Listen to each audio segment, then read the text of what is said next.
السلام علیکم معزز صافی حضرات، بلوچستان کی تعلیمی صورتحال کسی سے ڈکی چھپی نہیں ہے۔ بلوچ طلبہ کو ہراساں کرنے اور بعد ازاں جبری گمشدگی کا ایک نہ رکنے والا سلسلہ دہائیوں سے جاری ہے، اور اب بلوچ طلبہ بلوچستان سے باہر اسلام آباد اور پنجاب کے تعلیمی اداروں میں بھی ہراسمنٹ اور جبری گمشدگی کا سامنا کر رہے ہیں۔ حفیظ بلوچ کو، جو کہ قائد اعظم یونیورسٹی اسلام آباد میں ایم فل کے طالب علم ہیں، انہیں 8 فروری 2022 کو خضدار کے ایک نجی اکیڈمی سے جبری گمشدہ کیا گیا، جس کی FIR 11 فروری کو مقامی تھانے میں درج کی گئی، جس کے بعد اسلام آباد و پنجاب سمیت ملک کے دوسرے حصوں میں احتجاجی مظاہروں کا سلسلہ شروع ہوا۔ اس کے ساتھ ساتھ بلوچ طلبہ نے ہر قانونی دروازہ کٹکھٹا کر مقتدر اعلیٰ کو اپنے مسائل سے آگاہ کرنے کی کوشش کی، اور اسی سلسلے کو آگے بڑھاتے ہوئے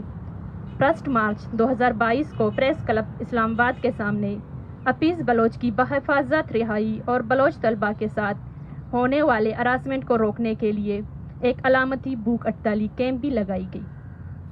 لیکن ہمیں نا امیدی کا سامنا کرنا پڑا۔ صحافی حضرات، قائد اعظم یونیورسٹی انتظامیہ کا غیر سنجیدہ رویہ، اسلام آباد انتظامیہ اور پولیس کی جانب سے بلوچ طلبہ پہ وحشیانہ تشدد، بغاوت کے پرچے، سیکیورٹی اداروں کے اہلکاروں کی جانب سے وقتاً فوقتاً پروفائلنگ، دھمکیاں اور مختلف طریقوں سے ہراسانی بلوچ طلبہ کو تشدد پہ اکسانے کے لیے ماحول مہیا کر رہے ہیں، جو کہ انتہائی تشویشناک اور قابل مذمت ہیں۔ صحافی حضرات، آج اس احتجاجی کیمپ کا 26واں دن ہے، جو کہ شہر اقتدار کے بالکل بیچوں بیچ لگا ہوا ہے، لیکن یہاں بھی ہمیں نا امیدی کے سوا کچھ نہیں مل رہا۔ اس دوران ہمارے مسئلے کو سمجھنے کے بجائے مختلف لوگوں نے سول ڈریس میں آ کر مختلف طریقوں سے ہمیں ہراساں کرنے کا سلسلہ مزید تیز کر دیا ہے، جس کے مثال حالیہ دنوں پیش آنے والے واقعات ہیں۔ گزشتہ دنوں 21 مارچ کو قائد اعظم یونیورسٹی کے بوائز ہاسٹل نمبر 6 میں 3 افراد رات کے 3 بجے بلوچ طلبہ کے کمروں میں بغیر اجازت گھستے ہیں، مختلف سوالات پوچھتے ہیں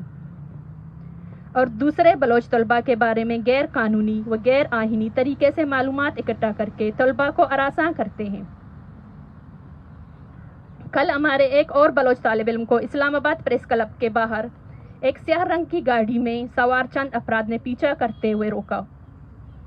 اور مسئلہ تنظیموں کا تذکرہ کر کے ایسے سوالات پوچھے گئے جن سوالات کا ایک طالب علم سے کوئی تعلق نہیں، اور اس طالب علم کو ڈرانے کی کوشش کی گئی۔ اس سے ثابت ہو رہا ہے کہ ہراساں کرنے کا یہ سلسلہ کم ہونے کے بجائے تشویشناک حد تک بڑھ رہی ہے، جس سے بلوچ طلبہ مزید ذہنی دباؤ کا شکار ہو رہے ہیں اور تعلیم کے ساتھ ساتھ ان کی زندگی بھی خطرے میں ہے۔ صحافی حضرات،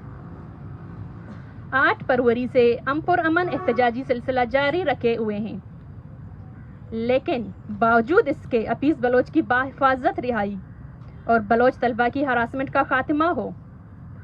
اس میں مزید تیزی آ رہی ہے اور مقتدر اعلیٰ کی جانب سے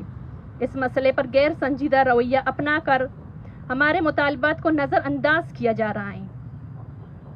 اب جب کہ بلوچ طلبہ تشویشناک حد تک عدم تحفظ کا شکار ہو رہے ہیں، تو ہم بحیثیت مظلوم طلبہ یہ بات سب کو گوش گزار کرانا چاہتے ہیں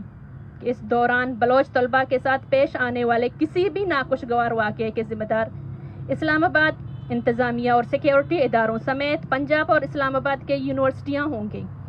جہاں بلوچ طلبہ زیر تعلیم ہیں۔ معزز صحافی حضرات، ہمارے اب بھی وہی 2 مطالبات ہیں کہ حفیظ بلوچ کو بحفاظت رہا کیا جائیں اور اسلام آباد اور پنجاب میں زیر تعلیم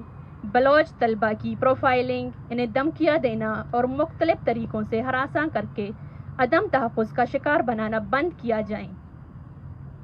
ہمارا یہ احتجاجی سلسلہ ہمارے مطالبات پر عمل درآمد کروانے تک مختلف طریقے اپناتے ہوئے جاری رہے گی اور بہت جلد ساتھیوں کے مشورے سے آگے کا لایا عمل بتایا جائے گا۔ ہم آج کے پریس کانفرنس کے توسط سے اپنے علامتی بھوک ہڑتالی کیمپ کو ختم کرنے کا اعلان کرتے ہیں۔ ہم تمام ایکٹیوسٹ سے اور صحافی حضرات سے اپیل کرتے ہیں کہ وہ آگے بھی اپنا فرض نبھاتے ہوئے بلوچ طلباء کے مطالبات منوانے تک ہمارا ساتھ دیں اور حوصلہ بنیں۔ شکریہ۔